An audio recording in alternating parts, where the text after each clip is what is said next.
नहीं है उसके साथ खेल रहे हैं। अब तो एकदम बावरी सी हो गई, मूर्छित सी हो गई। जहां देखो वहां श्याम सुंदर, जहां देखो वहां कन्हैया। स्थिति यह हो गई, जिधर देखा उधर पाई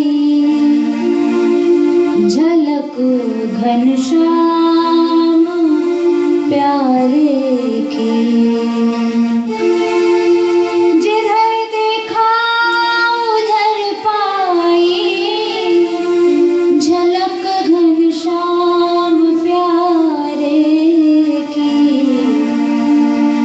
जिधर देखा उधर पाई झलक घनश्याम प्यारे। जहां देख रही है, जिधर दृष्टि जा रही है, उधर उसे श्री कृष्ण दिखाई पड़ते हैं, श्याम सुंदर दिखाई पड़ते हैं। गोपियों ने प्रयास तो बहुत किया कन्हैया को पकड़ के और मैया के पास ले जाने का, पर हर प्रयास में वे असफल हो जाती और यशोदा मैया के पास जाकर प्रतिदिन शिकायत करती है, अरे मैया उखल पे चढ़ के सब उतार लेता है, पीढ़ा रख लेता है, ग्वाल बालों के कंधे पर चढ़ जाता है, फिर भी हाथ नहीं आए तो नीचे से ही डंडे से छेद कर देता है। और मैया सुप्रतीको यथास्ते, अनेकानेक रूप धारण करके हमें झूठा साबित कर देता है।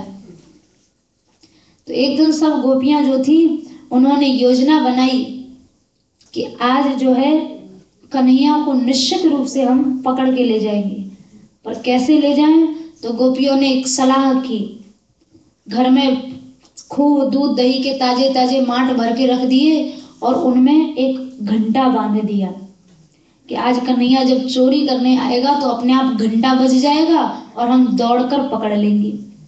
तो जब ठाकुर जी आए चोरी करने के लिए, तो जैसे ही उखल पर चढ़े माट मटका उतारने को, ग्वाल वाल बोले, अरे कन्हैया नीचे आ जा, छूना मत, घंटा बंधा हुआ है। ठाकुर जी बोले, चिंता मत करो, घंटा कुछ नहीं करेगा। और ठाकुर जी ने मटकी से हाथ लगाने के पूर्व उस घंटे को समझा दिया, देखो तुम हो सेवक, हम हैं स्वामी, हम जो कहें वही करना। तो घंटा बोला ठीक है। बोले आज हम माखन खाएंगे, तुम बजना मत। तो घंटा बोला ठीक है प्रभु, जैसी आपकी आज्ञा, बिल्कुल नहीं बजेंगे।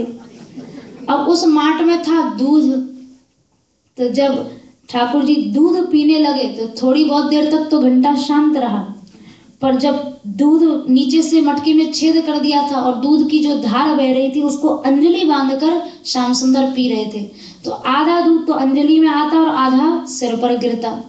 तो घंटे ने सोचा आज तो ठाकुर जी का भोग भी लग रहा है और अभिषेक भी हो रहा है, अगर मैं आज नहीं बजा तो मेरा तो जीवन ही बेकार है।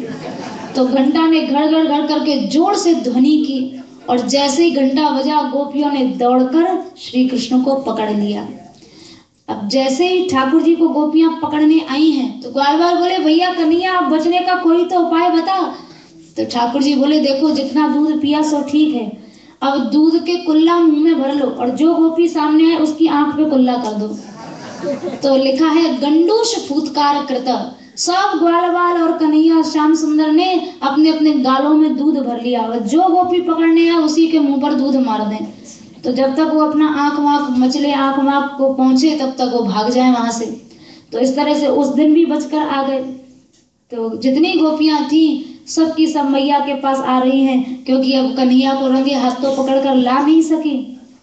तो यशोदा मैया से गोपियां कहती हैं, अरे मैया स्वांगम अर्थ प्रदीपम, अगर घर में अंधेरा हो तो वहां भी ये कुछ नहीं छोड़ता है, तूने ऐसे ऐसे आभूषण इसे पहना रखे हैं, जहां चला जाए उस घर को प्रकाश से भर देता है। तो मैया ने सुना कि ये आभूषण मैंने इसलिए थोड़ी पहना है इसे, तो सब आभूषण मैया ने उतार दिए। गोपियां बोली, मैया आभूषण की चमक की बात नहीं है, स्वांगम अर्थ प्रदीपम, इसके तो शरीर में ही ऐसी कांति है, ये जहां जाए, एक घर दो घर की क्या चलाई, सारे संसार के अंधकार को दूर कर देता है। तो जब गोपीजन ये सुनती, तो मैया जब सुनती गोपीजनों से तो सुनकर बड़ी प्रसन्न हो जाती। पर गोपियां भी चाहती हैं चोरी करने कन्हैया आए, और यशोदा मैया से आकर शिकायत भी प्रतिदिन करती हैं। शिकायत क्या करती हैं गोपियां? चोरी की शिकायत, उल्हाने के बहाने आया करती हैं। ये तो चोरी करवो सीख्यो रे यशोदा तेरो लाला, ये तो चोरी करवो सीखो रे यशोदा तेरो, यशोदा तेरो लाला, अरे मैया तेरो लाला, यशोदा तेरो लाला, अरे मैया तेरो लाला, ये तो चोरी करवो सीखो यशोदा तेरो लाला, चोरी करवो सीखोरी यशोदा तेरो लाला।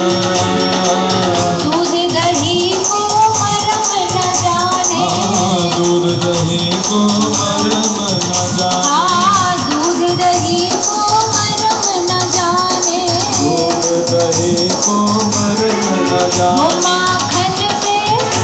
माखन पे चोट उड़ावे यशोदा तेरो लाला, माखन पे चोट उड़ावे यशोदा तेरो लाला, यशोदा तेरो लाला, अरे मैया तेरो लाला, यशोदा तेरो लाला, हरी मैया तेरो लाला, ये तो चोरी करवो सीखो रे यशोदा तेरो लाला, ये तो चोरी करवो सीखोरी यशोदा तेरो लाला।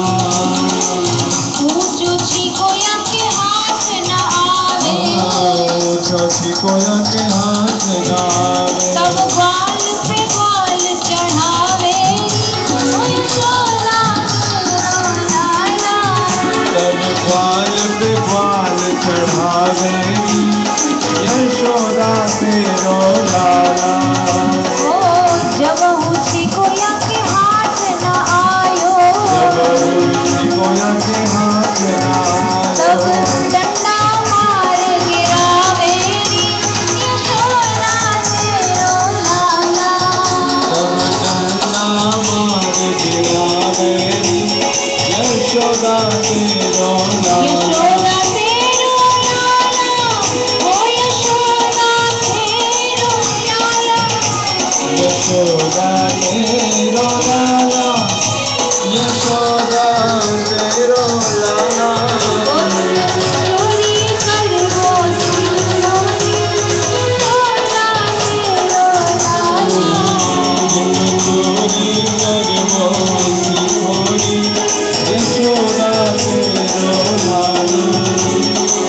बरसाने से अकी भई है सगाई, बरसाने से अगी भई है ओ सगाई, ये तो फूलो फूलो डोले यशोदा तेरो लाला, ये तो फूलो फूलो डोले यशोदा तेरो लाला। यशोदा तेरो लाला, हाँ यशोदा तेरो लाला, यशोदा तेरो लाला, हरी मैया तेरो लाला, ओ ये तो चोरी करनो सीखो रे यशोदा तेरो लाला, ये तो चोरी करवो सीखोरी यशोदा तेरो लाला। चंद्र सखी भज बाल कृष्ण छवि, सरस्वती भगवान कृष्ण वंशी में ओ वंशी में गारी गावे यशोदा तेरो लाला,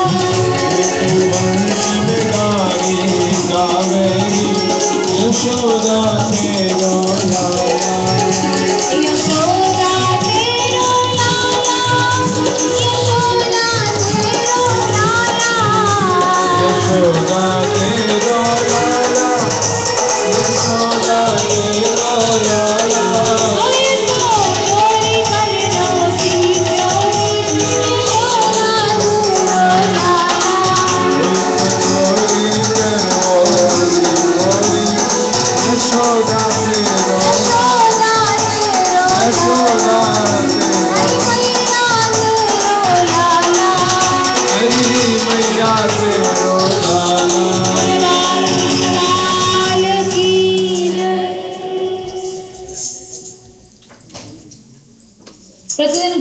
श्याम सुंदर की शिकायत करने के बहाने उनका दर्शन करने के लिए आती हैं। मैया भी जान जाती गोपियां शिकायत करने नहीं बल्कि लाला के दर्शन करने आई हैं। एक दिन कन्हैया ग्वाल वालों के साथ जंगल में खेलने के लिए गए और वहां उन्होंने मृग भक्षण किया है, मिट्टी खाई है।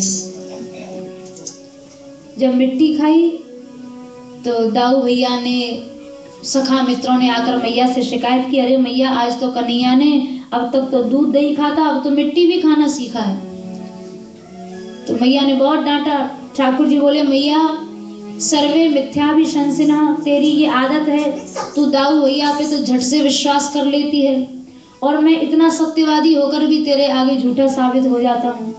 नाहं भक्षितवानम्, मैंने मिट्टी खाई ही नहीं है। तो दाऊ भैया कह रहे हैं, वो बोले सर्वे मिथ्याभिशंसिनः, ये तो सब जन्म के झूठा है। यदि सत्य गिरस्त रही, अगर तू इन पर विश्वास करती है तो समक्षम पश्चिमे मुखम, मैं तेरे सामने खड़ा हूं, तू मुंह खोल के क्यों नहीं देख लेती।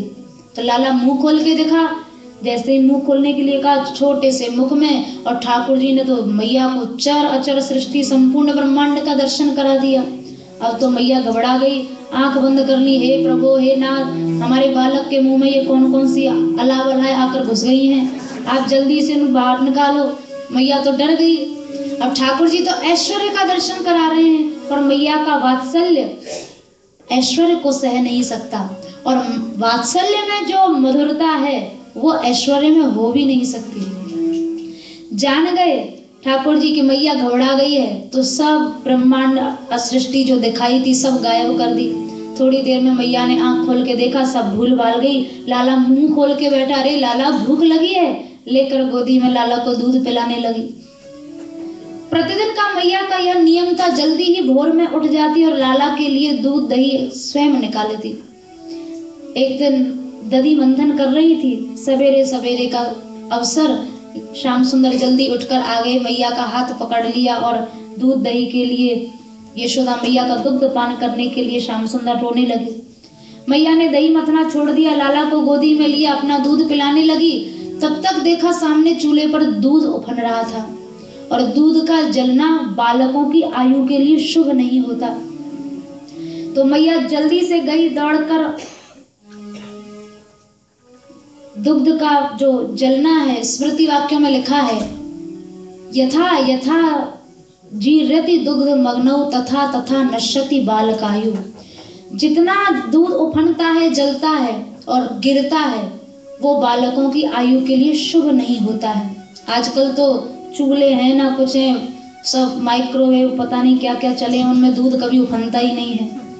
तो पर उस समय की जो सब एक परंपराएं थी, उनका कहीं ना कहीं शास्त्रों से संबंध था। स्मृतियों में लिखा है, दूध का जलना और दूध का गिरना बालक की आयु के लिए शुभ नहीं होता। तो मैया दौड़ कर गई, कहीं मेरे लाला की आयु ना घट जाए, दूध को उतारने के लिए। अब एक तो ठाकुर जी जल्दी जगे हैं, अभी मैया ने ठीक से दूध भी नहीं पिलाया, भूखे भी थे, तो लाला को गुस्सा आ गया। एक लोढ़ा लिया और जो दूध दही मैया ने बनाया था सब के सब लोढ़ा मार मार के माट मटकों को फोड़ दिया, और दूसरे कक्ष में जाकर स्वयं घर का दूध दही और माखन ग्वाल बाल बंदरों को बांटने लगे। मैया जब आई, ये तो कन्हैया अभी सुधरा नहीं, अपने घर में चोरी कर रहा है तो गोपियों के घर में क्या छोड़ता होगा। तो मैया ने आज सांटी उठा ली कि आज तो मैं इसको दंड दूंगी।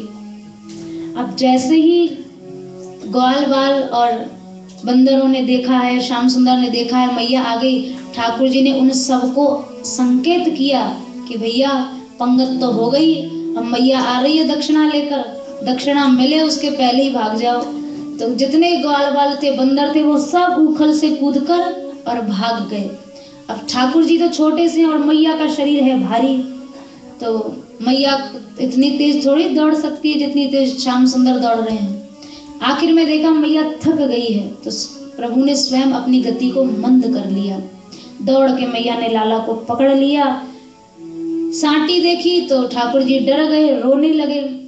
तो सुखदेव जी महाराज वर्णन कर रहे हैं कि देखो, जो जिससे काल भी डर कर भागता है और वो मैया की सांटी देखकर रो रहा है, ये कितनी विचित्र लीला है।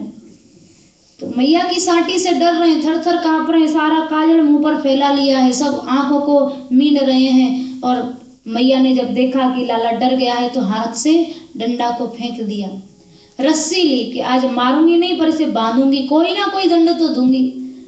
तो जब बांधने चली तो एक एक करके सारे घर की रस्सियां जोड़ ली, पर मैया लाला को बांध नहीं सकी, क्योंकि संसार की ऐसी कौन सी रस्सी, कौन सी शक्ति है जो ठाकुर को बांध दे। वो तो नित्य मुक्त है। केवल एक रस्सी है, प्रेम भक्ति रूपी रस्सी, जो भगवान को भी, जो नित्य मुक्त है, उसे भी बंधन में डाल देती है। और वहां सुखदेव जी ने स्पष्ट किया है, कृपया सीत स्वबंधने, भगवान रस्सी से नहीं बंधे हैं, अपनी कृपा शक्ति से और यशोदा मैया के प्रेम से बंध गए हैं। और जब मैया ने लाला को बांध दिया है तो बांध कर मैया अपने सब गृह कार्य में लग गई है, अपने घर के कामकाज करने। तब तक दाऊ भैया वहां आए हैं। अरे कन्हैया, आज कैसे पकड़ में आ गया तू? ठाकुर जी बोले, दाऊ भैया आप जाकर मैया को क्यों नहीं कहते कि मुझे उखल के बंधन से मुक्त करे। दाऊ भैया यशोदा मैया के पास जाके आग्रह कर रहे, रही मैया, कन्हैया छोटा ही तो है, कोई बात नहीं, गलती एक आध बार हो जाती है, दिन भर क्या बांध के रखेगी, एक आध 2 घंटे बांध लिया, अब खोल दे। यशोदा मैया ने कही, दाऊ आज ज्यादा तुम कन्हैया का पक्ष लेकर आओगे तो दूसरा उखल तैयार है, तो मैं भी बांध दूंगी। तो दाऊ जी बोले, मैया तू मुझे नहीं जानती, मैं साक्षात शेष का अवतार हूँ, अगर जरा सा क्रोध करूंगा तो सब सृष्टि लुट पलट हो जाएगी। मैया ने उठाया उसी समय एक बेलन कि सबरे अवतार हमारे घर में घुसाए हैं, और मैया जैसे ही दौड़ी दाऊ जी को मारने के लिए। दाऊ जी बोले, कन्हैया आज तो मैया ने बांधा है तो बंधा रहे, नहीं तो दूसरा उखल तैयार है। तो दाऊ जी अपना भाग भूग गए वहां से। अब जितनी गोपियां थी वो सब ठाकुर जी को चढ़ाने के लिए और वहां आ गई। आज तो फंस गई लाला, आज तो कन्हैया बंध गए। और गोपियां आई हैं और ठाकुर जी ने ग्वाल वालों को संकेत कर दिया कि अब इनके घर तो हो गए खाली, तुम जाओ और इनके घर में खूब पंगत लगाओ। तो वहां जितने ग्वाल वाल थे सब ने जाकर गोपियों के घर में सब माल को साफ कर दिया। अब ठाकुर जी ने इस बीच यमलार्जुन वृक्षों का उद्धार किया है, जो नारद जी के शाप से वृक्ष योनि में आए हैं। कुबेर के 2 पुत्र थे, नल कुबर और मणिग्रीव, जिनको नारद जी के शाप से वृक्ष योनि में आना पड़ा था। उन दोनों वृक्षों का भगवान ने उखल बंधन लीला के समय उद्धार किया है। दोनों वृक्षों के बीच में जो स्थान है उसमें से प्रवेश किया है, दूसरी ओर से निकल गए हैं। और जैसे ही उखल का पूरा दबाव पड़ा है वृक्षों के ऊपर, दोनों वृक्ष जड़ सहित उखड़ गए हैं। और जैसे ही वृक्ष उखड़े हैं उनमें से नल कुंवर मणिग्रीव निकले हैं, जिन्होंने प्रभु को प्रणाम किया है, स्तुति वंदना की है और फिर उनकी आज्ञा पाकर वहां से अपने लोक को लौट गए हैं। इधर वृक्ष के गिरने की ध्वनि हुई है, नंद बाबा दौड़े आए हैं, मैया को बड़ा डांटा है, अरे यशोदा छोटी छोटी बातों पर इतना बड़ा दंड तू कन्हैया को दे देती है। और लाला के बंधनों को खोला है, अपने हृदय से लगाया है। मैया को भी बड़ा पश्चाताप हुआ, बताओ छोटी सी गलती पे कन्हैया को मैंने इतना बड़ा दंड दे दिया, बहुत पश्चाताप हुआ। उसके बाद श्री ठाकुर जी, सुखदेव जी महाराज वर्णन कर रहे हैं भगवान की प्रेम वश्यता का, कृपा परवशता का, कि जगदीश्वर सर्वेश्वर जगदाराध्य होकर और जो इतना छोटा बन जाता है। कई बार गोपियां कन्हैया को कहती हैं, अरे कन्हैया तुझे नाचना आता है? तो श्याम सुंदर ठुमका लगा के दिखाते हैं। अच्छा कन्हैया तुझे गाना आता है? तो गा के सुनाते हैं। फिर गोपियां कहती हैं, अच्छा कन्हैया तुझे कुश्ती करनी आती है? तो उन बूढ़ी बूढ़ी गोपियों के सामने ठाकुर जी अपनी जांग ठोंकने लगते हैं, बोले आ जाओ 2-2 हाथ कर लो। तो वो गोपियां जो है हंसने लगती हैं, अरे कन्हैया अपने सखाओं के साथ मल्ल क्रीड़ा कर, हमारे साथ क्या मल्ल क्रीड़ा कर रहा है?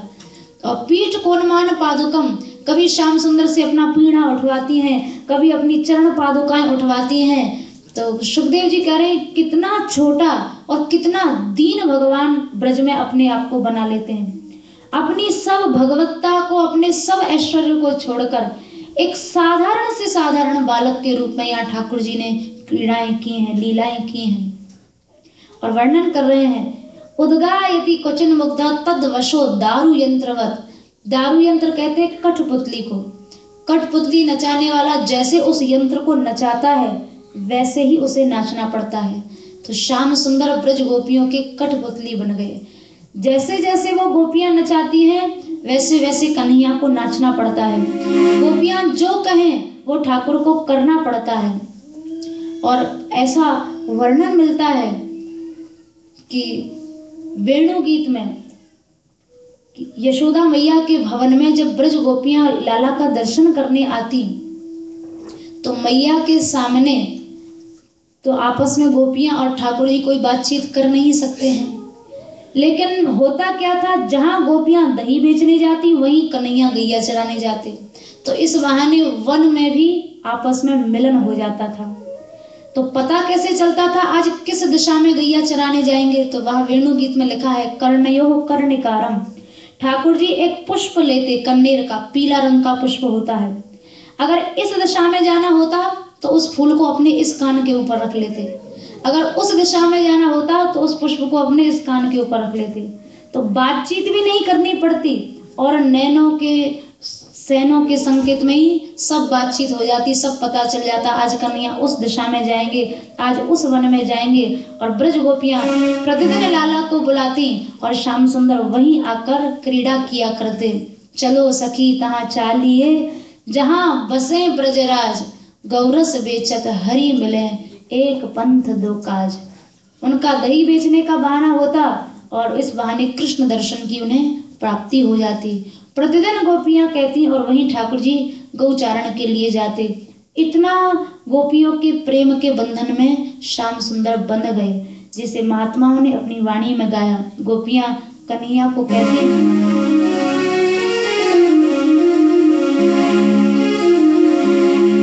यशोदा के छैया आजा कदम के नीचे, यशोदा के छैया आजा, यशोदा के छैया आजा कदम के नीचे, यशोदा के छैया आजा कदम के नीचे आजा, कदम के नीचे, कदम के नीचे आजा कदम के नीचे, यशोदा के छैया आजा कदम के नीचे, यशोदा के छैया आजा कदम के नीचे, ओ यशोदा के छैया आजा कदम के नीचे, छैया आजा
यशोदा के भैया आजा कदम तेरी आजा कदम तेरी आला कदम तेरी यशोदा के भैया आजा कदम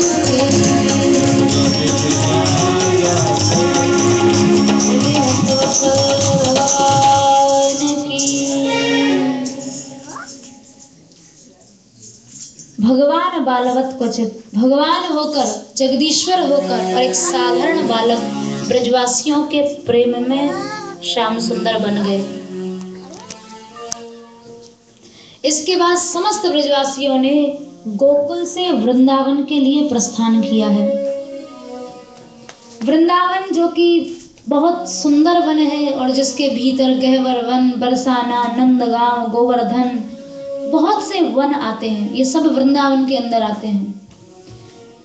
राम श्याम दोनों भैया जब वृंदावन पहुंचे हैं ब्रजवासी गणों के साथ तो मन को बहुत ही प्रसन्नता हुई है। वृंदावन में आने के बाद श्याम सुंदर वत्सपाल बन गए। अब तक तो केवल खेलने जाते थे, अब बछड़े चराने के लिए जाने लगे।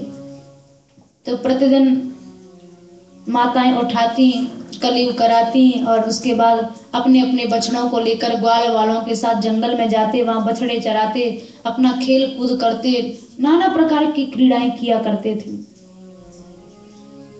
एक दिन वत्सचारण लीला में एक दैत्य आया वत्सासुर, और वत्सासुर बछड़े का रूप बनाकर ब्रज में आया। ठाकुर जी समझ गए ये कोई बछड़ा नहीं है, ये तो असुर है। श्याम सुंदर ने दाऊ जी को कहा, दाऊ भैया ग्वाल वालों को लेकर आप किनारे हो जाओ, क्योंकि इस असुर का मुझे वध करना है, कहीं बेचारे ग्वाल वाल ना घबरा जाएं। तब वहां श्याम सुंदर ने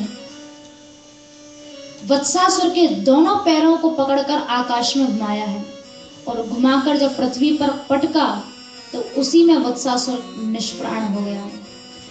सब ग्वाल वाल प्रशंसा करने लगे कन्हैया की, वाह कन्हैया तेरे अंदर तो बड़ा पराक्रम है, बड़ी शक्ति है, खेल खेल में तूने इस असुर को मार डाला। इसी तरह से उनके सामने ठाकुर जी ने आगे बकासुर को मार दिया, जो कि बगुले का रूप बना के आया था। बकासुर पूतना का छोटा भाई था। पूतना भी मर गई, बकासुर भी मर गया। इनका एक और छोटा भाई था जिसका नाम था अघासुर। वो बदला लेने के लिए आया, और अघासुर जिस वन में, जिस जंगल में श्याम सुंदर वत्सचारण करने जाते, उसी वन खंड में जाकर और एक विशाल अजगर का रूप बनाकर 4 कोस लंबा चौड़ा रूप धारण करके और वहीं अघासुर लेट गया। तो जब ग्वालवाल आए खेलने कूदने के लिए तो ग्वालवाल बोले, भैया कन्हैया देखना ये इतना विशाल सर्प कहाँ से आया। कोई कह रहा है ये सर्प नहीं है, ये तो कोई गुफा है। कोई कुछ कह रहा है, कोई कुछ कह रहा है। ग्वालवाल बोले, भैया कन्हैया अब चाहे ये सर्प है चाहे गुफा है, हमें तेरे ऊपर पूरा भरोसा है। तूने वत्सासुर को मारा, बकासुर को मारा, अगर ये भी असुर हुआ तो क्या हुआ, तू इसे भी मार देगा। और अगर ये कोई गुफा है तो हम आए दिन आंख मिचौनी खेलते हैं, छिपा छिपी खेलते हैं, अगर गुफा होगी तो इसी में खेला करेंगे। तो ग्वालवाल जैसे ही सर्प के मुंह में गए हैं तो उसकी प्रचंड विषाग्नि से वो सब के सब वहीं प्राणहीन हो गए। तब श्याम सुंदर ने युक्ति की है, अब क्या करें, बछड़े भी और ग्वालवाल भी जीवित हो जाएं और ये सर्प भी मर जाए। ठाकुर जी विचार करके प्रवेश किए अघासुर के मुख में।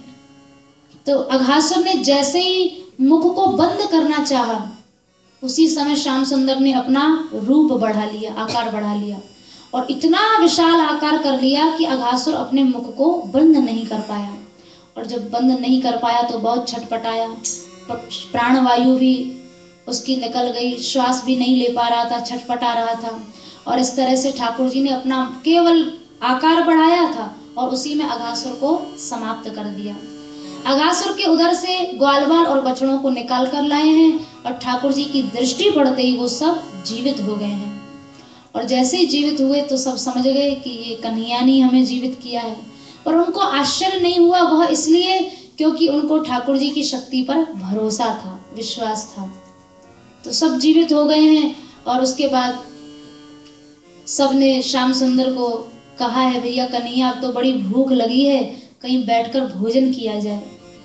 तो जंगल में प्रतिदिन छाक लीला होती थी। सब ग्वाल बाल अपने अपने घरों से अपना अपना भोजन बांध कर लाते और जंगल में जब भूख लगती तो एक साथ मिल बैठकर और बांटकर भोजन किया करते।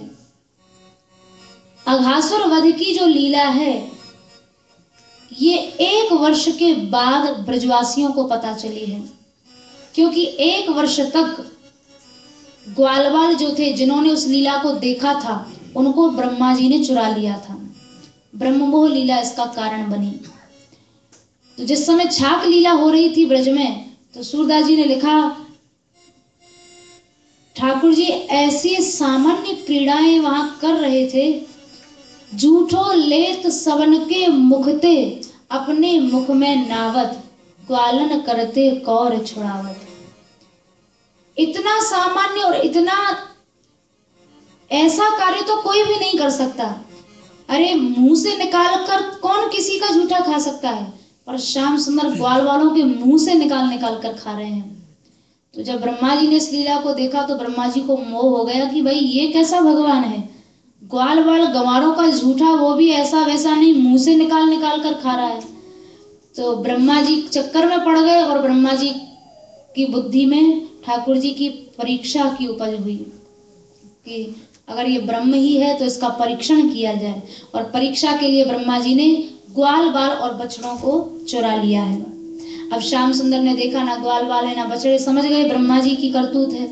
तो भगवान ने उनके मोह को भंग करने के लिए ऐसी लीला की, जितने बछड़े थे जितने ग्वाल बाल थे उतने ही रूपों में अपने आप को प्रकट कर लिया। और जिसका जैसा स्वभाव था, जैसा रंग था, आकार था, सब कुछ वैसा का वैसा प्रकट कर लिया। 1 साल तक ये लीला चलती रही। अब ब्रह्मा जी आए हैं तो आकर देख रहे हैं वही बछड़े हैं, वही ग्वाल बाल हैं। फिर कभी ब्रह्मलोक में जाए तो वहां भी वही बछड़े, वही ग्वाल बाल। अब तो ऐसी समस्या हो गई कि कौन से असली हैं और कौन से नकली हैं ये भी पहचानना कठिन। तब ब्रह्मा जी महाराज 1 वर्ष जब होने में कुछ दिन रह गए थे तब ब्रह्मा जी आए और वही ग्वाल बाल, वही लीला, वही क्रीड़ा, वही रस, वही नृत्य गान देखकर ब्रह्मा जी को परम आश्चर्य हुआ।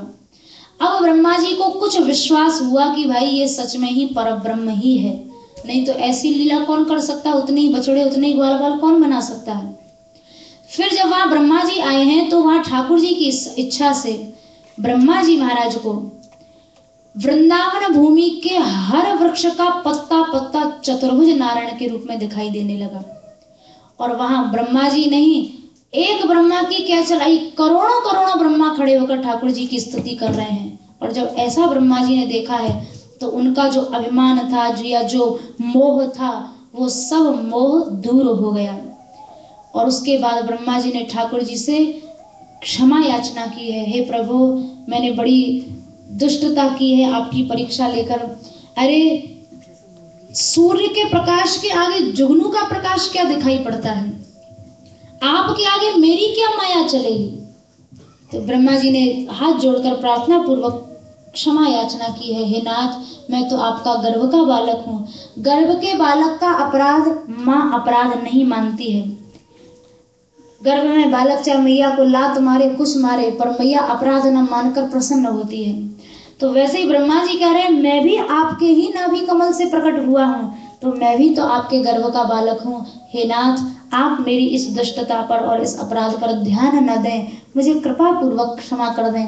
ब्रह्मा जी ने क्षमा याचना की है लेकिन ठाकुर जी ने क्षमा नहीं किया, क्योंकि अगर भगवत अपराध करते तो ब्रह्मा जी को क्षमा कर दिया जाता, पर ब्रह्मा जी ने भक्तापराध किया था। 1 साल के लिए ग्वाल बाल और बछड़ों को भगवान से दूर किया। तो इस अपराध का मार्जन कैसे हो, तो ब्रह्मा जी ने वहां 3 बार संपूर्ण 84 कोस ब्रजमंडल की परिक्रमा की है। त्रिपरिक्रम्य पादयो, स्वयं पैदल चलकर संपूर्ण ब्रज भूमि की परिक्रमा की है। तो जान में अनजान में कई बार ऐसे जघन्य अपराध हो जाते हैं जिनको भगवान भी क्षमा नहीं कर सकते, लेकिन जिन अपराधों को भगवान नहीं क्षमा कर सकते उनको भगवान का धाम नष्ट कर देता है। इसलिए ब्रज भूमि में आते जाते रहना चाहिए। और अच्छा तो यह हो कि जीते जी अपने जीवन में एक बार ब्रज परिक्रमा करने का सौभाग्य सबको अपने आप को देना चाहिए, क्योंकि ब्रह्मा जी ने तो 3 परिक्रमाएं की हैं, 3 नहीं तो एक ही परिक्रमा कर लें तो उससे जान में अनजान में जो अक्षम्य अपराध हो जाते हैं, जिनको भगवान नहीं क्षमा कर सकते, और उन अपराधों को भगवान का धाम नष्ट कर देता है। तो आप लोग अगर राधा रानी ब्रज यात्रा हमारे पूज्य गुरुदेव के संरक्षण में प्रतिवर्ष उठती है कार्तिक मास में शरद पूर्णिमा के 2 दिन पहले, तो ये परिक्रमा एक ऐसा संस्मरण बन जाती है। जो भी लोग ये परिक्रमा करते हैं, और यहाँ बहुत से लोग हैं जिन्होंने वो परिक्रमा की है, और उन परिक्रमा के वो स्वर्णिम क्षण आज तक जिनकी स्मृति में बने हुए हैं। 24 घंटे हरिनाम संकीर्तन वहाँ अखंड रूप से रहता है राधा रानी ब्रज यात्रा में। 15-20 हजार यात्री रहते हैं, और निःशुल्क उनका आवास, प्रवास, भोजन, औषधि सब कुछ निःशुल्क। तो आप लोगों से भी, आप भी यदि आते हैं तो सबका स्वागत है, क्योंकि भगवत धाम से प्रेम साक्षात ये भगवत प्रेम का ही परिचायक होता है। क्योंकि भगवत धाम और भगवान में कोई अंतर नहीं है, कोई भेद नहीं है। ब्रह्मा जी ने स्वयं अपने चरणों से चलकर 3 परिक्रमाएं की हैं, तो कम से कम 3 नहीं तो 1 परिक्रमा, और जितना अवसर मिल जाए। 40 दिन तो क्योंकि जो लोग नौकरी करने वाले हैं उनके लिए सुलभ नहीं है, पर 5 दिन 10 दिन जितना आप अवकाश निकाल सको निकाल कर आओ श्री बरसाना धाम में। और एक बार वो ब्रज यात्रा आप करेंगे तो वो एक जीवन भर के लिए वो एक सुंदर संस्मरण के रूप में आपके मस्तिष्क में और हृदय में विराजमान हो जाएगी। तो ये सौभाग्य सभी को अपने आप को देना चाहिए। ब्रह्मा जी ने 3 परिक्रमाएं की हैं, और उसके बाद उनका जो वह अपराध था, भक्ता अपराध या ब्रजवासियों का अपराध, वो अपराध नष्ट हुआ है। असली ग्वालवाल बछड़ों को पहुंचाया है ब्रज में, तो कृष्ण रूपी ग्वालवाल और बछड़े वहां से अंतर्धान हो गए हैं। और 1 वर्ष बाद ग्वालवाल जब अपने अपने घरों में आए हैं, तो उन सब ने अपने अपने मैया और बाबा को अघासुर वध की लीला सुनाई है। तो 1 साल बाद सुनाने का यही कारण था, क्योंकि 1 साल तक ग्वालवाल ब्रह्मलोक में रहे थे। उसके बाद श्री ठाकुर जी अब तक वत्सपाल थे, फिर आगे चलकर गोपाल बने हैं। अब तक बछड़ा चराने जाते, अब गैया चराने के लिए जाने लगे। ततश्च पौगंड वयः श्रुतौ व्रजे बभूव तुस्तौ पशुपाल सम्मतौ। अब इनका नाम वत्सपाल से गोपाल हो गया। पूरे 5 वर्ष के हो गए श्याम सुंदर। तो एक दिन खूब रोए, मैया अब तो मैं बड़ा हो गया हूँ, गैया चराऊंगा, अब नहीं चराऊंगा बछड़े। तो मैया बोली, अरे लाला अभी 5 ही तो वर्ष का है, देख बछड़े ही चरा, अब गैया तो बहुत बड़ी बड़ी हैं, तू गौचारण नहीं कर सकता। पर ठाकुर जी कहाँ मानने वाले। महर्षि शांडिल्य को बुलाया, महर्षि कोई अच्छा सा मुहूर्त देखो जिसमें हमारे लाला को गौचारण का तिलक कर दें। तो महर्षि शांडिल्य ने कहा, मैया आपका लाला जिस मुहूर्त में रोया है वही मुहूर्त गौचारण के लिए बहुत उत्तम है। तो कार्तिक शुक्ल पक्ष की अष्टमी को, जिसे हम लोग गोपाष्टमी भी कहते हैं, गोपाष्टमी के दिन श्याम सुंदर वत्सपाल से गोपाल बने हैं। अब प्रतिदिन गैया चराने के लिए जाने लगे। गौचारण काल के अवसर पर ही ठाकुर जी ने कालीय मर्दन लीला की है। कालीय नाग के रहने से यमुना जी का जल जो था वो एकदम विषैला और एकदम विष के कारण खौलता रहता था। तो एक बार कुछ गैया बछड़ा प्यास लगने पर वहां पानी पिए, और पानी पीते ही वहां प्राणहीन हो गए। तब ठाकुर जी ने संकल्प किया यमुना जी की शुद्धि का, और उसके बाद ठाकुर जी कदम के वृक्ष पर चढ़े हैं। कालीय नाग से बड़ा संग्राम हुआ है, और कालीय नाग के 100 फन पर चढ़कर भगवान ने नृत्य आरंभ किया है।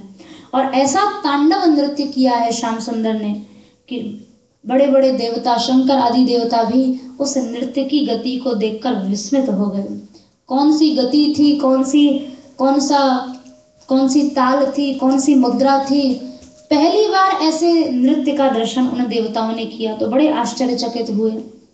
100 फन थे, ठाकुर जी फनों पर चढ़कर नृत्य कर रहे हैं। जिस फन को नहीं झुकाता उसी पर ठाकुर जी चरण से जोर से प्रहार करते। जब एकदम मरणासन स्थिति में कालिया नाग पहुंच गया, तब नाग पत्नियों ने प्रार्थना की है, हे प्रभु हम तो तामसी जीव हैं, अगर तामसी जीव क्रोध नहीं करेंगे तो कौन क्रोध करेगा। ये सब प्रकृति और स्वभाव आपका ही बनाया हुआ है, आप हमारे ऊपर कृपा करें, इन्हें क्षमा करें। तो वहां नाग पत्नियों ने बड़ी सुंदर बात कही है कि बड़े बड़े योगियों को जो चरण रज ठाकुर जी की नहीं मिल पाती, वो कालिया नाग को सहज में प्राप्त हो गई।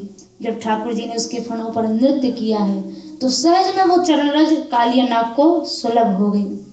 ठाकुर जी ने कालिया नाग को आदेश किया है, तुम रमणक द्वीप चले जाओ। तब कालिया नाग रमणक द्वीप को गए हैं और जल एकदम निर्मल हो गया, शुद्ध हो गया।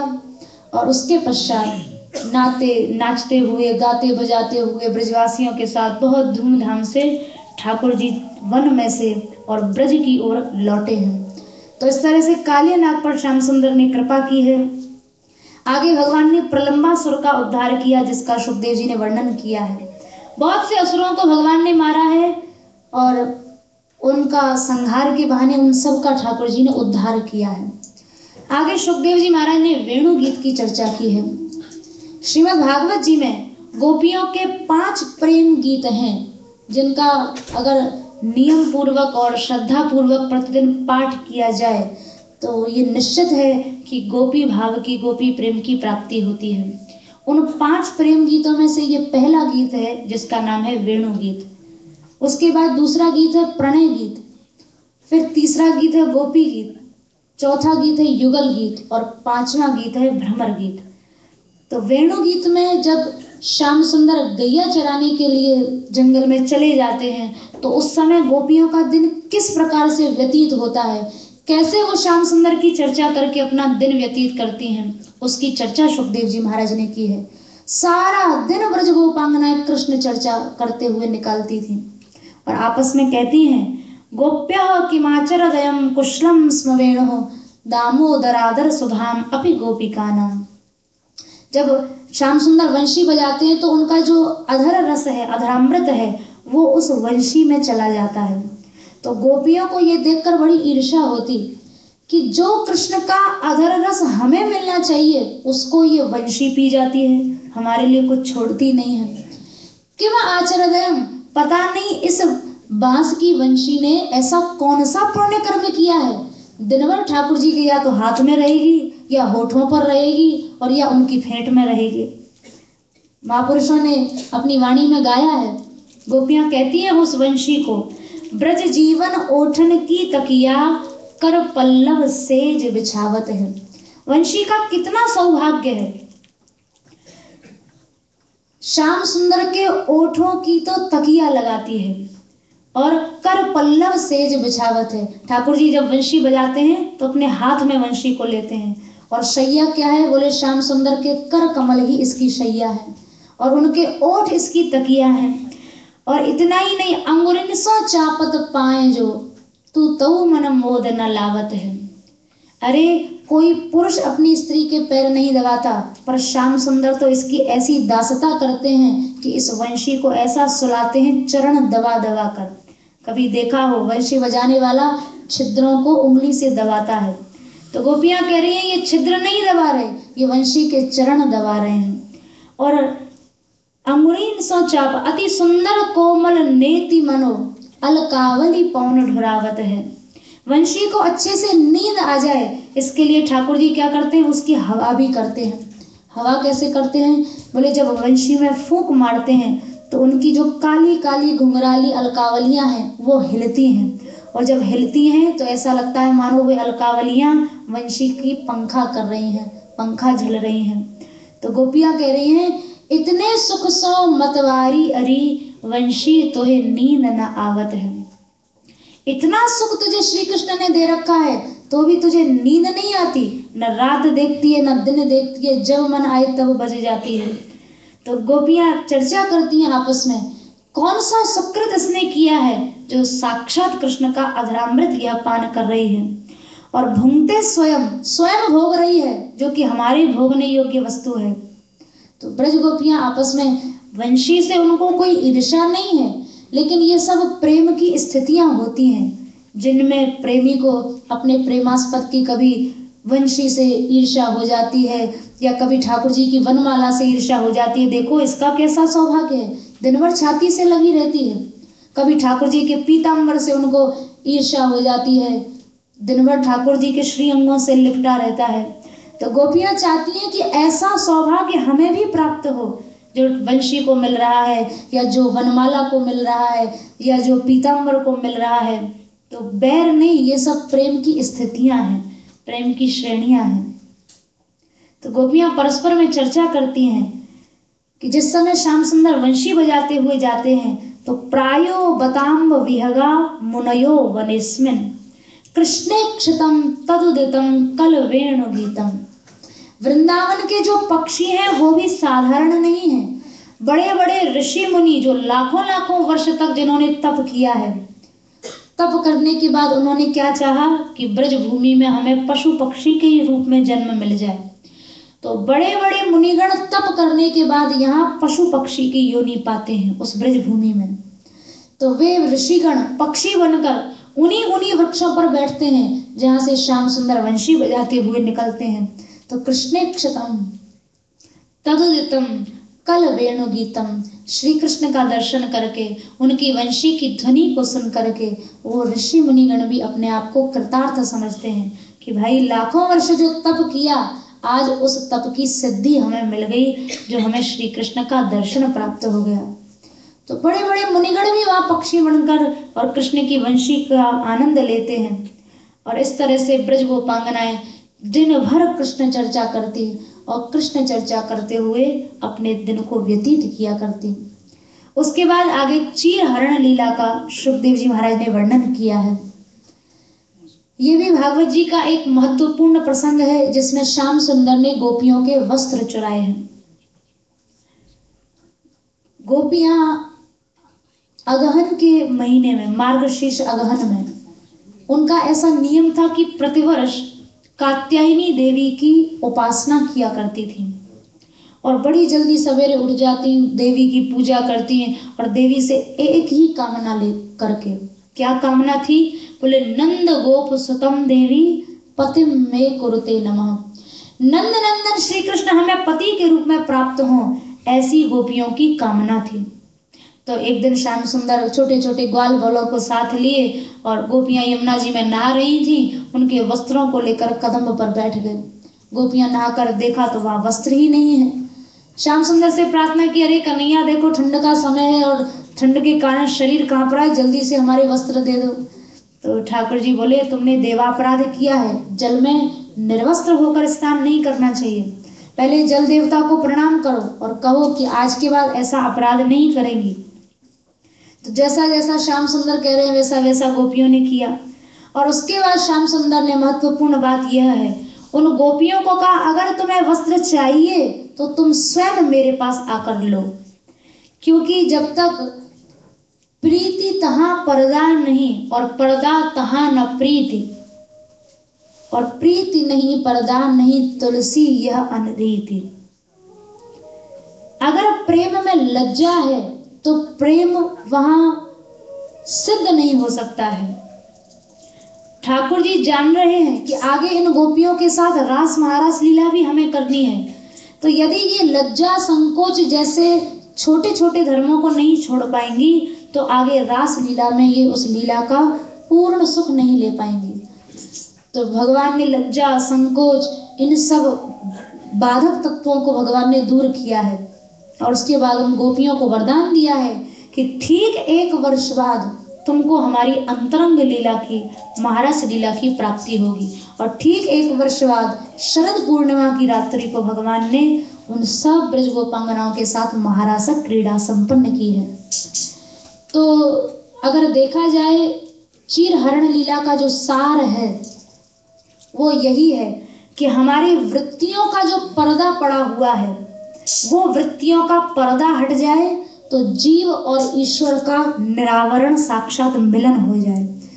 तो ब्रज गोपियों के वृत्तियों के पर्दे को हटाया भगवान ने और उनको आगे चलकर रास लीला में प्रवेश प्रदान किया है। इसके बाद आगे ठाकुर जी ने यज्ञ पत्नियों के ऊपर कृपा की है। यज्ञ पत्नियां जो थी ये ठाकुर जी की परम भक्ता थी। यज्ञ पत्नियों को कहां से भक्ति मिली? बोले यज्ञ पत्नियों को भक्ति मिली ब्रज की मालिनों से। ब्रज की जो मालिनें होती थी, कोई फूल लेके जा रही है, कोई सब्जी बेचने जा रही है, तो वे जब यज्ञ पत्नियों के पास जाती तो उन यज्ञ पत्नियों वे यज्ञ पत्नियां उन ब्रज की मालिनों को अपने पास बैठाकर प्रतिदिन कृष्ण की चर्चा पूछती। आज कन्हैया ब्रज में कौन सी लीला कर रहे हैं, आज कौन सा असुर मरा है, आज उनके कौन कौन से नए नए चरित्र हो रहे हैं। तो ब्रज की मालिनें यज्ञ पत्नियों को जाकर सत्संग कराया करती थी। उस सत्संग का प्रभाव ये हुआ कि यज्ञ पत्नियों के हृदय में धीरे धीरे कृष्ण प्रेम जाग गया। और एक दिन ठाकुर जी इन पर कृपा करने आ ही गए। जंगल में आए हुए थे और वहां उस दिन भोजन लाना भूल गए। ग्वाल वाल बोले, कन्हैया आज तो भोजन भी नहीं लाए और भूख भी लगी है। तो ब्राह्मणों के पास भगवान ने भेजा कि यहाँ से थोड़ी दूर पर ब्राह्मण यज्ञ कर रहे हैं, तुम वहां चले जाओ। तो ब्राह्मणों के पास गए हैं ग्वाल वाल और प्रार्थना किए हैं कि कृष्ण बलराम भूखे हैं, पर ब्राह्मण तो अपने वेद के पाठ में और यज्ञ आदि के करने में इतने डूबे हुए थे, कुछ मद भी था, ठाकुर जी का सम्मान नहीं कर सके। यज्ञ पत्नियों के पास जब ग्वाल वाल गए हैं तो वे जैसी स्थिति में थी और जिसके पास जो पदार्थ था सब की सब लेकर दौड़ पड़ी है। और वहां पहुंचकर, वृंदावन में पहुंचकर उन सबको कृष्ण दर्शन का सौभाग्य प्राप्त हुआ है। यज्ञ पत्नियों को भगवान की कृपा से उनको भक्ति की प्राप्ति हुई है और यज्ञ पत्नियों की भक्ति के प्रभाव से उनके पति ब्राह्मण भी भक्त हो गए। और इसके पश्चात आगे सुखदेव जी महाराज ने गिरिराज पूजा जो लीला है उसका वर्णन किया है। ब्रज में ऐसी पहले परंपरा थी कि जब दीपावली आती तो सब ब्रजवासी जो थे वो देवराज इंद्र का पूजन करते थे। पहले ब्रज में ऐसी प्रथा थी। तो श्याम सुंदर नहीं चाहते कि ब्रजवासियों की अनन्यता बिगड़े। ब्रजवासियों के तो एकमात्र इष्ट सर्वस्व केवल कृष्ण है। तो ठाकुर जी सब जान रहे हैं और जानबूझकर भी अनजान बन गए। नंद बाबा से बोले, बाबा आज कोई ब्रज में कोई त्योहार है या कोई पर्व है, क्या है? जहाँ देखो वहां बड़े जोर शोर से तैयारियां चल रही हैं, घर घर में पकवान बन रहे हैं और द्वार स्वच्छ कर दिए गए हैं, बंधनवार लगा दिए गए हैं, घरों में ध्वजा पताकाएं फहरा रही हैं। आज क्या बात है ब्रज में? नंद बाबा बोले, कन्हैया आज दीपावली है, आज के दिन इंद्र का पूजन होता है। इंद्र पूजन क्यों? अरे लाला, इंद्र भगवान है। तो बाबा भगवान के अंदर तो कोई कामना होती नहीं है, तो अगर इंद्र भगवान है तो बिना पूजा कराए क्यों नहीं वर्षा कर देते हैं? तो ठाकुर जी ने जब कहा तो नंद बाबा बोले, कन्हैया तू अभी छोटा है, तू इन बातों को नहीं समझ सकता। बोले, नहीं बाबा मैं सब समझ गया हूँ। मैं कहता हूँ कि इंद्र पूजन की ब्रजवासियों को कोई आवश्यकता नहीं है। अरे वन शैल निवासिना, हम तो जंगल में रहने वाले, पहाड़ों पर गैया चराने वाले ब्रज के गंवार ग्वारिया हैं। इंद्र की पूजा से हमें क्या लाभ है?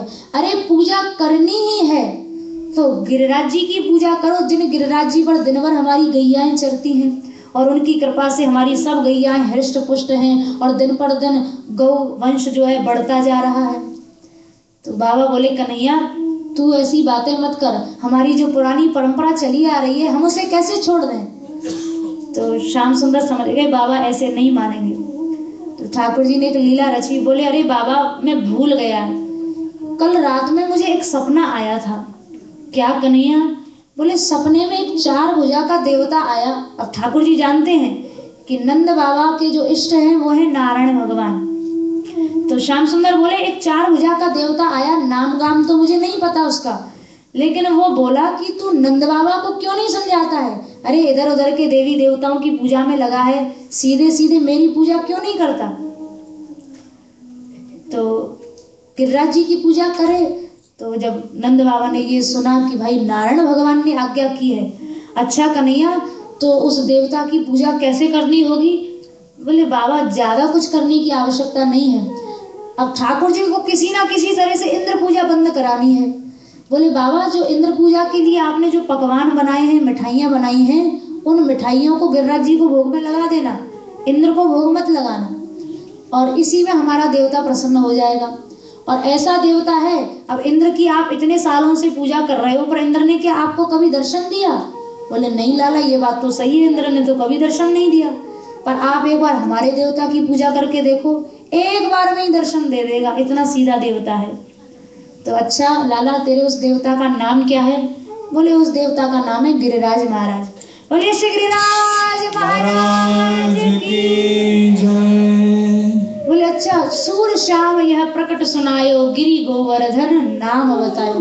गिरिराज महाराज है। अब तो नंद बाबा बड़े प्रसन्न हुए और नंद बाबा ने सब ब्रजवासियों को आज्ञा दे दी। सूरदास जी का पद है, छाण देव सुरपति की पूजा, कान कयो गिरि गोवर्धन ते और देव नहीं दूजा। गोपिन सबे मान यह लीनी, कहिए कृष्ण जो कीजे बड़े देव गिरि राजा। तो वहां ब्रज गोपांगनाएं जो हैं उन सबने विश्वास कर लिया। तो गिरिराज पूजन कैसे हो? बोले गिरिराज पूजन के लिए सभी जो गोपियां हैं, सब जो ग्वाल बाल हैं, सुंदर सुंदर वस्त्र आभूषण पहन लें और भैया सज धज के नाच गा के पूजा करेंगे हम अपने देवता की। तो जितने ब्रजवासी गण थे सब ब्रजवासियों ने नहा धोकर नए नए वस्त्र पहने हैं, सुंदर आभूषण पहने हैं और अपनी अपनी डलिया में जो जो व्यंजन जो जो मिष्ठान्न जिसने बनाया था सबको रख लिया। क्यों? भाई गिरिराज महाराज की पूजा करने जा रहे हैं। गिरिराज जी की पूजा के पूर्व गौ पूजा ठाकुर जी ने कराई है, फिर ब्राह्मण पूजा कराई है और उसके बाद गिरिराज पूजा कराई है। और इस तरह से समस्त ब्रजवासी गण तैयार होकर नाच गा के गिरिराज पूजा के लिए चल पड़े। बोलिए श्री गिरिराज महाराज की। पूजन चले री गोपाल गिरिवर पूजन चले। पूजन चले रे गोपाल गिरिवर पूजन चले। पूजन चले री गोपाल गिरिवर पूजन चले। पूजन चले रे गोपाल गिरिवर पूजन चले। भजा पठावा भज पताका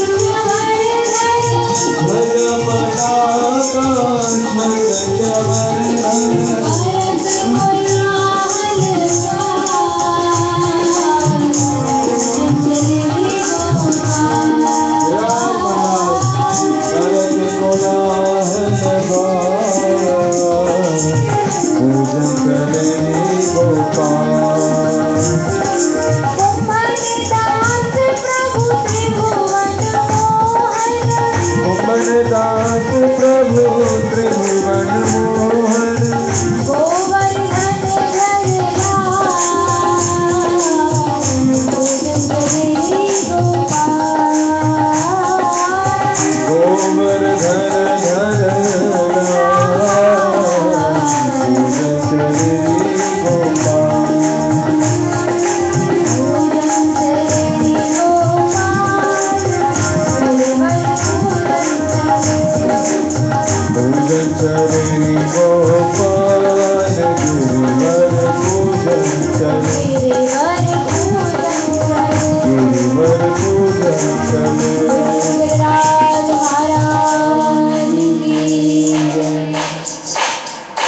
समस्त ब्रजवासी गण आए हैं। गिरिराज जी की कलेटी में पहुंचकर समस्त ब्रजवासी गणों ने गिरिराज जी को प्रणाम किया है और उसके बाद वेद पाठी ब्राह्मणों ने राम श्याम दोनों भैयाओं के द्वारा नंद बाबा के द्वारा विधिवत गिरिराज महाराज का पूजन कराया।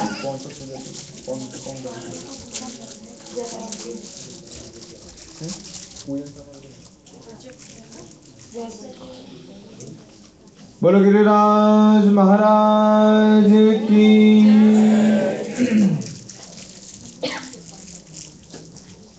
वंशी विभूषित करान्नवनीरदाभात् पीताम्बरात् अरुणबिम्ब फलाधनुष्ठात्।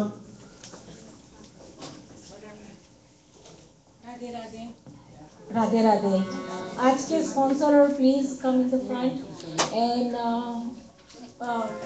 yesterday because of the lack of time we didn't have that much chance to for the yesterday's sponsor, so please yesterday's sponsor as well as today's sponsor, can you please come front for the Giriraj Puja? Should I tell the name? Everybody knows, right? Okay. Nandan Shashi Chodi, Praful and Bella Patel, Neha Nityalal, Surendra Shah, Kapila B. Patel, Praveen Anita Sharma, Meena, Manu Patel, Shashikant Patel, Sadgun बहन पटेल,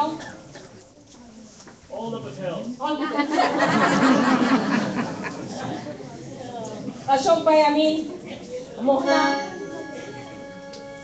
बेटा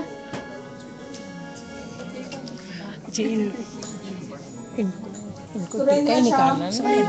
Please come forward. हाँ टीका लगा के हाँ फूल फूल Invite for the puja, everyone. Whoever sponsor, please come in the front. Kapila Bhen, please come.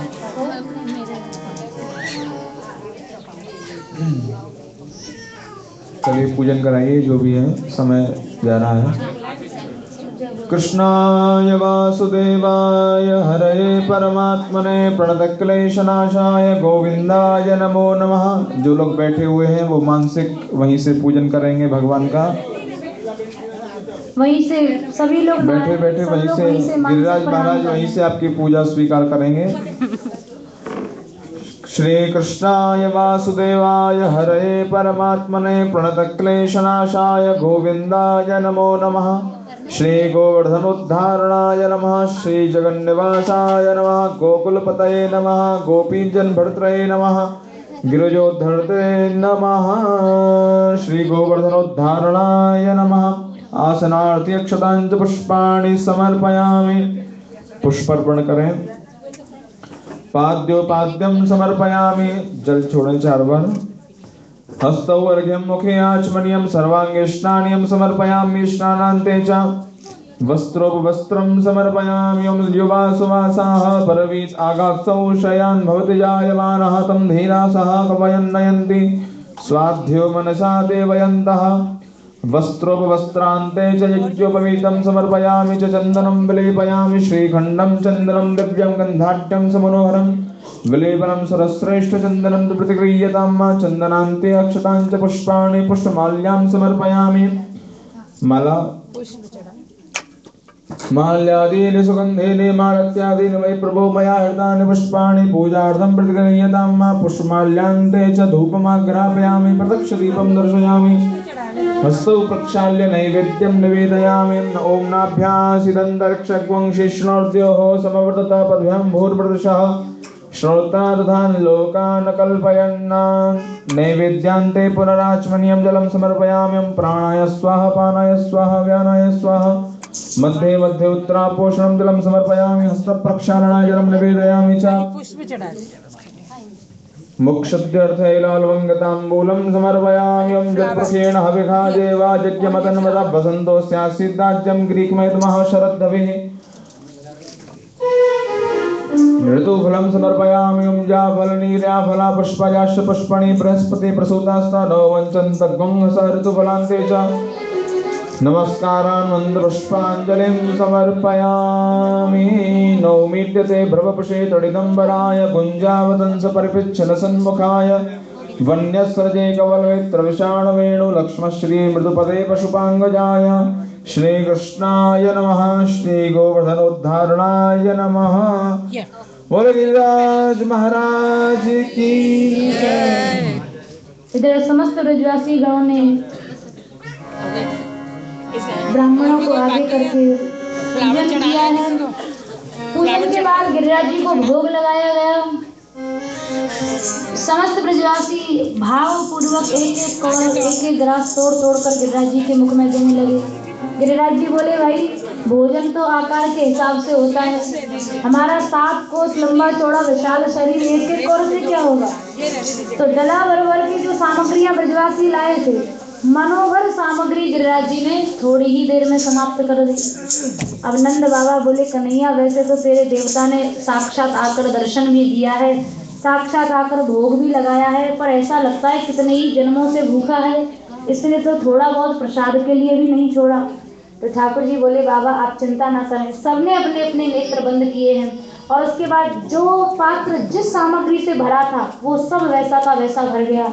और उसके बाद ब्रजवासियों ने नाचते गाते हुए प्रसाद लेकर गिरिराज महाराज की परिक्रमा लगाई है। गिरिराज महाराज की, श्री गोवर्धन महाराज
विमलेश्वर महाराज महाराज तेरे माथे मुकुट विराज गयो।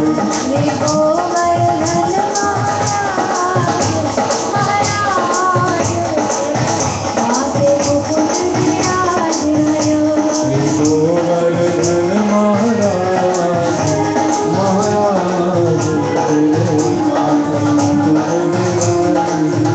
तेरे कानों में कुंडल शोभ रहे, तेरे कानों में कुंडल शोभ रहे, कानों में कुंडल शोभ रहे, कानों में कुंडल शोभ रहे। तेरे गल में डंडी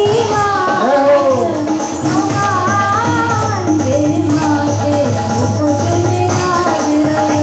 तेरे गल में जलती माल ओ माल तेरे माथे मुकुट विराज रहे।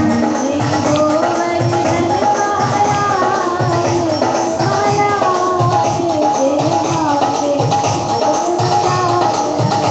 श्री गोवर्धन महाराज महाराज तेरे माथे मुकुट विराज।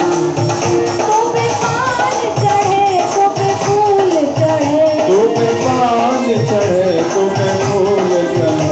महिमा अद्भुत श्रीराज महाराज की महाराज बुध दिन रात बनो। तो पे चढ़े दूध की रात, जय हो। रात तेरे माथे मुकुट विराज रहे। तो पे चढ़े दूध की धार ओ धार तेरे माथे मुकुट विराज रहे। हमने जयकारो बोलो रे, हमने जयकारो बोलो। श्रीराज महाराज की पूछनी के लौटा की सातों साल की। हमने जयकारो बोलो रे, हमने जयकारो बोलो। ओ महिमा गोवर्धन बोलो रे, ओ महिमा गोवर्धन बोलो रे। सब बोलो जय श्रीराज महाराज की जय हो। बोलो जय श्रीराज, श्रीराज तेरे माथे मुकुट विराज रहे।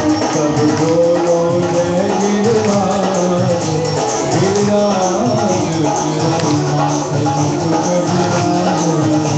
श्री गोवर्धन महाराज महाराज तेरे माथे मुकुट विराज रहे। गोवर्धन महाराज महाराज तेरे माथे मुकुट विराज रहे। श्री गोवर्धन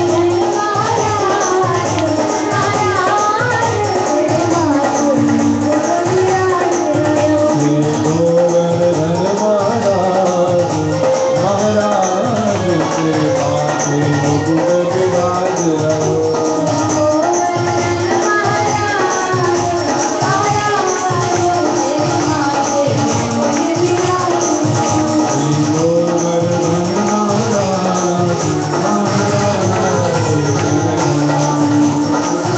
महाराज तेरे महाराज की। ब्रजवासियों ने नृत्य गान के साथ श्री गिरिराज जी की प्रदक्षिणा परिक्रमा की है। इधर इंद्र को जब पता चला है कि मेरी पूजा बंद करा के एक पर्वत का पूजन आरंभ हुआ है, तो इंद्र ने संपूर्ण ब्रज में प्रलयकालीन मेघों को वर्षा करने की आज्ञा दी है। चारों ओर से ब्रज में घनघोर वर्षा हुई है, चारों ओर पानी ही पानी हो गया। ऐसी स्थिति पर समस्त ब्रजवासियों ने केवल कृष्ण शरण ली है। ठाकुर जी बोले, देखो ब्रजवासियों, हमने गिरिराज जी की पूजा की है तो गिरिराज जी हमारी रक्षा भी करेंगे। समस्त ब्रजवासी ठाकुर जी के साथ गिरिराज धरण हम तेरी शरण कहते हुए आर्त स्वर से पुकारते हुए गिरिराज जी की शरण में गए हैं। और उधर जब गिरिराज जी की शरण में पहुंचे हैं, उन ब्रजवासियों की रक्षा के लिए स्वयं भगवान ने 7 वर्ष की छोटी सी अवस्था में उस 7 कोस लंबे पर्वत को अपने नखाग्र पर धारण कर लिया। और जितने ब्रजवासी हैं सब अपने अपने गौधन के साथ गिरिराज जी के नीचे आ गए। वर्षा की इंद्र ने मारने का प्रयास किया, पर जब श्री कृष्ण उनके रक्षक हैं तो उन ब्रजवासियों का कोई क्या बिगाड़ सकता है। और ठाकुर जी ने गिरिराज पर्वत को धारण किया और गिरिराज जी के नीचे ब्रजवासियों का वही नाचना गाना फिर से आरंभ हो गया। बोले श्री गिरिराज महाराज की, श्री गिरिराज धरण की। नख में गिरवली नो धार, कन्हैया मेरो बार। नख में गिरवली नो धार, कन्हैया मेरो बारो। कन्हैया मेरो बारो, नंदलाला मेरो बारो। कन्हैया मेरो बारो, ओ नंदलाला मेरो बारो। जय हो।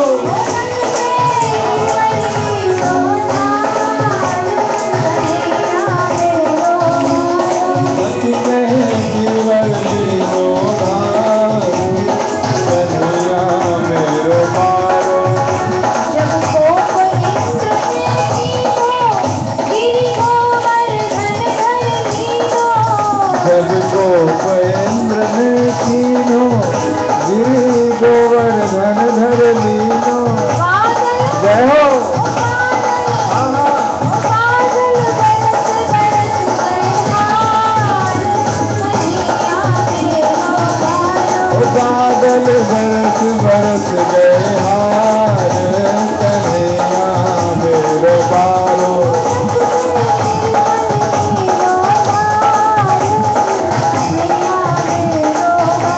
ओ लखते गिरवली नो धार, कन्हैया मेरो बारो।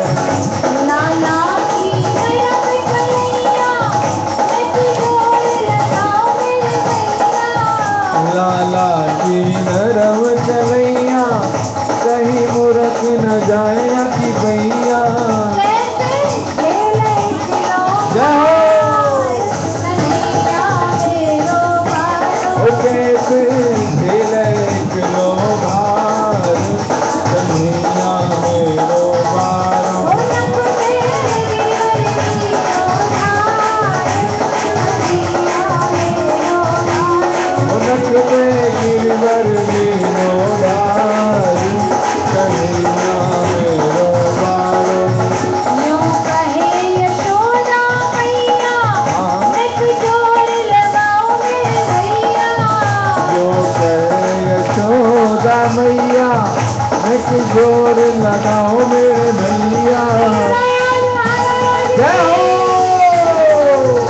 यूं कहे यशोदा मैया, एक जोर लगाओ मेरे भैया। जो कहे यशोदा मैया, अनेक जोर लगाओ मेरे भैया। ओ गिरिवर में बोझ अपार, कन्हैया मेरो बारो। ओ गिरवर में बोझ अपार, कन्हैया मेरो बारो।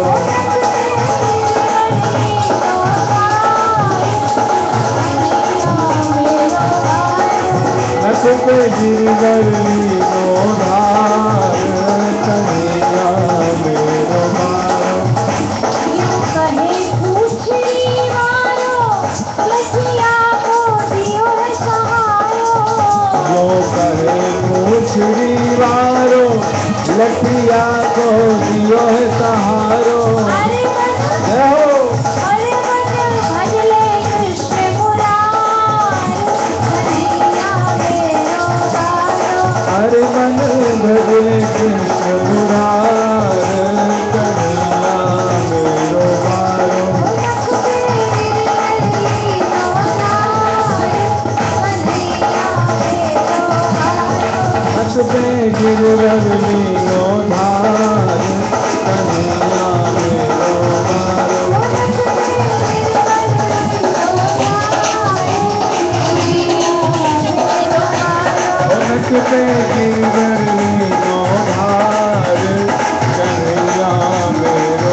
जय। 7 दिन 7 रात श्री श्याम सुंदर ने ब्रजवासियों की रक्षा के लिए गिरिराज जी को धारण किए रखा है। प्रलयकालीन बादलों का जो जल था वो समाप्त हो गया। इधर देवराज इंद्र भी समझ गए हैं कि कृष्ण कोई साधारण बालक नहीं है। आखिर में स्वयं देवराज इंद्र जब ब्रजवासी ब्रज को चले गए हैं, पानी भी उतर आया, मेघों का जल भी समाप्त हो गया, तब देवराज इंद्र ठाकुर जी की शरण में सुरभि गैया को साथ लेकर आए हैं। सुरभि गैया के दूध से भगवान का अभिषेक कराया गया है। सुरभि गाय ने ठाकुर जी को एक नया नाम दिया।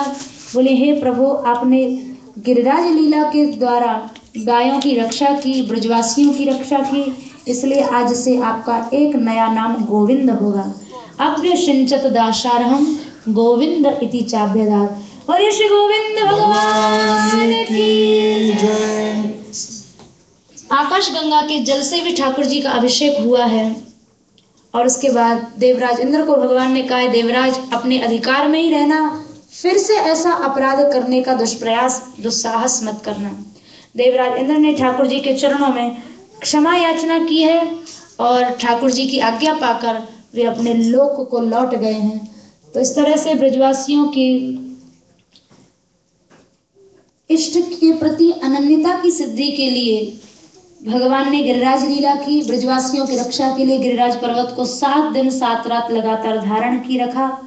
आज की कथा को यहीं गिरिराज पूजा के साथ हम लोग विश्राम देंगे और कल की कथा के प्रसंग में बहुत महत्वपूर्ण प्रकरण है रास पंचाध्यायी महारास लीला और अक्रूर गमन, भ्रमर गीत और रुक्मणी विवाह महोत्सव।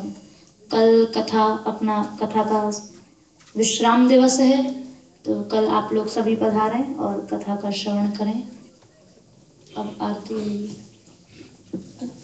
I have a couple of announcement, please. Radhe Radhe.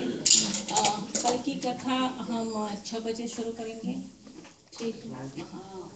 कल की कथा हम 6 बजे शुरू करेंगे। खाना बाद में खाएंगे क्योंकि पूर्णाहुति है। तो पूर्णाहुति के बाद अक्सर हम प्रसाद लेते हैं। तो सब लोग 6 बजे आ जाए। कल स्वामी जी जा रही है और लास्ट डे है हमारा। अच्छा, आज का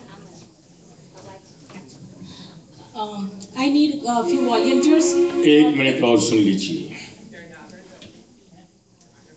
आपने अभी गिरिराज लीला का वर्णन सुना। अपराध ब्रह्मा जी ने भी किया था, लेकिन कृष्ण उनसे बोले नहीं थे। अपराध इंद्र से भी हुआ।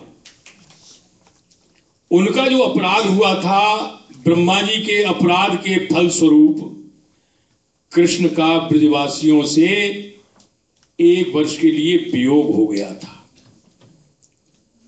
इसलिए वो बोले नहीं उनसे। ब्रज की जब उन्होंने परिक्रमा की तब वो अपराध नष्ट हुआ। जिस अपराध को भगवान भी क्षमा नहीं कर पाते हैं, वो अपराध ब्रज भूमि की परिक्रमा करने से दूर हो जाता है। इंद्र का जो अपराध हुआ, इसके फल स्वरूप सभी ब्रजवासी इकट्ठे हो गए और अहर्निश कृष्ण के मुख का दर्शन करते रहे। इस कारण से वो उनसे बोले और उनको कहा कि तुम अब जाओ।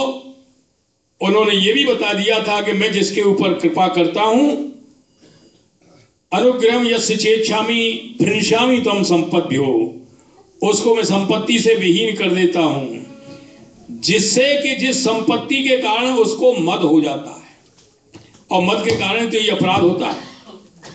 तो उन्होंने उनको एक चेतावनी देकर के वापस भेज दिया। कल के कथा प्रसंग आपको बताई दिए हैं, महत्वपूर्ण प्रसंग हैं। रास पंचाध्यायी जो भागवत का प्राण कहा जाता है, ये सब आपको कल सुनने को मिलेंगे। और प्रसाद से पहले कल कथा होगी, क्योंकि कल आखिरी दिन कथा का है और उसके बाद में हमको बहुत दूर जाना भी है। और कल ही इसमें ये भागवत का पूजन भी होगा और ये फिर उसके बाद में सब कार्य होंगे।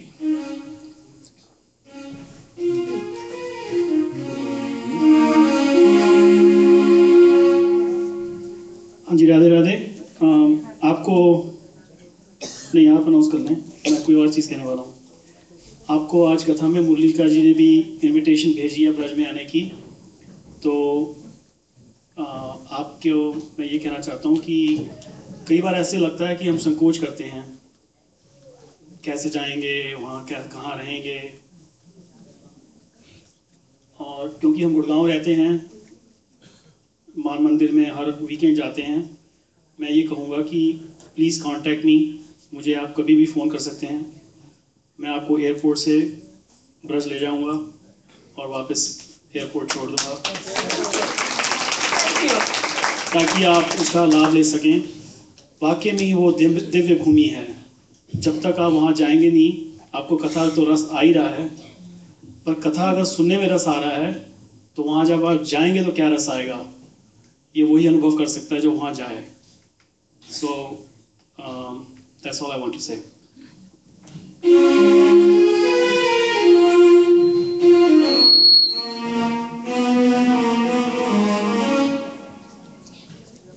आज के आरती के नाम में बोलती हूँ। उससे पहले I need few volunteers please, can you take the prasad and we can distribute the prasad before all the devotees goes home. So can you just take all the prasad from here and thank you.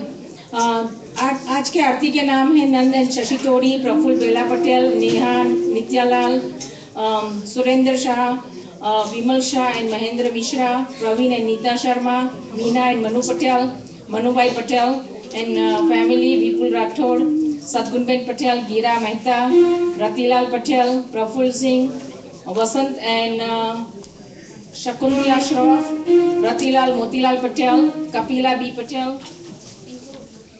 Ashok Bhai Amin, Mohana, and if I forget anybody's name, please forgive me, and you can come for Aarti. Thank you.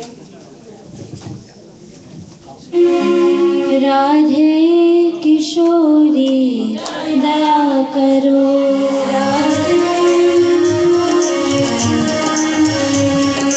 हमसे दीन न कोई जग में, पान दया की तनक धरो, राधे किशोरी दया करो,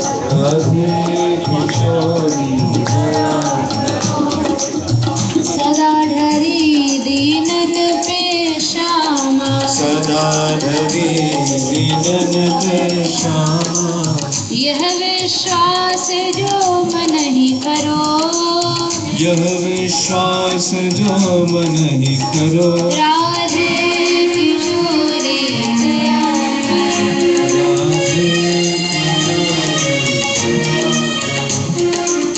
विषम विषय विषकाल माल में,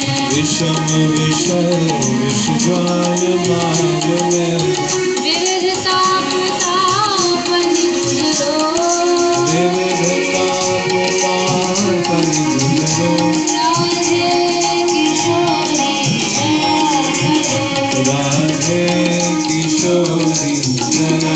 करो, दीनन हित अवतरी जगत में,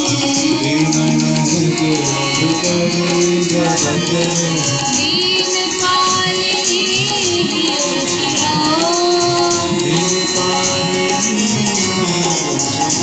राधे किशोरी दया करो,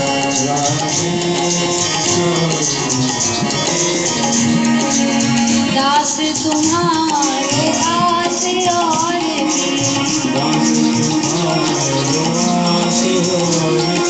हरो विमुख गति को जगरो,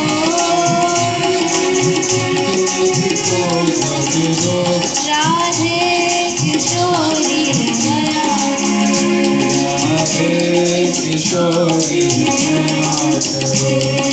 कबहू कृपा करोगी श्यामा,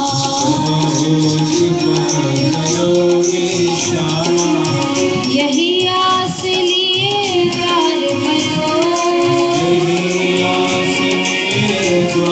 करो, राधे किशोरी दया करो।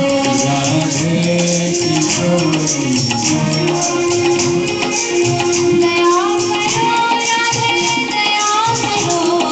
दया करो राधे दया करो। दया करो क्षमा दया करो। दया करो क्षमा दया करो। भक्तों की प्यारी दया करो। भक्तों की प्यारी दया करो। दीनों की प्यारी दया करो। दीनों की प्यारी दया करो। श्री बाबा की प्यारी दया करो। माधव की प्यारी दया करो। माधव की प्यारी दया करो। माधव की प्यारी दया करो। राधे दया करो। राम दया करो।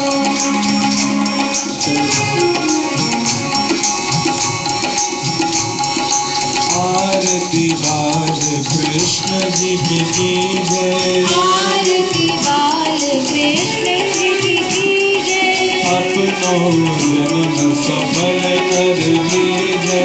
अपनो जन्म सफल कर लीजिए। बलदाऊ को छोटो भैया। बलदाऊ को छोटो भैया। कनुआ कहीं कहीं बोले मैया। कनुआ कर कर बोले कि मैया। परम मुदित मन लेत भैया। परम मुदित मन लेत भैया। इनको अपनो सर्वस दीजिए। इनको अपनो सर्वस दीजिए। आरती बाल कृष्ण जी की जय। आरती बाल कृष्ण जी की जय। श्री राधावर सुगण कन्हैया। श्री राधावर सुभर कन्हैया। ब्रज जन को नवनीत खगैया। ब्रज जन को नवनीत खगैया। देखत ही मन लेत चुरैया। देखत ही मन लेत चुरैया। अब इनको अपनो कर लीजिए। अब इनको अपनो कर लीजिए।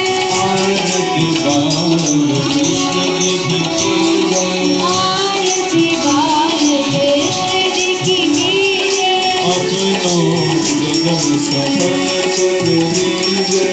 अपनो जन्म सफल कर लीजिए।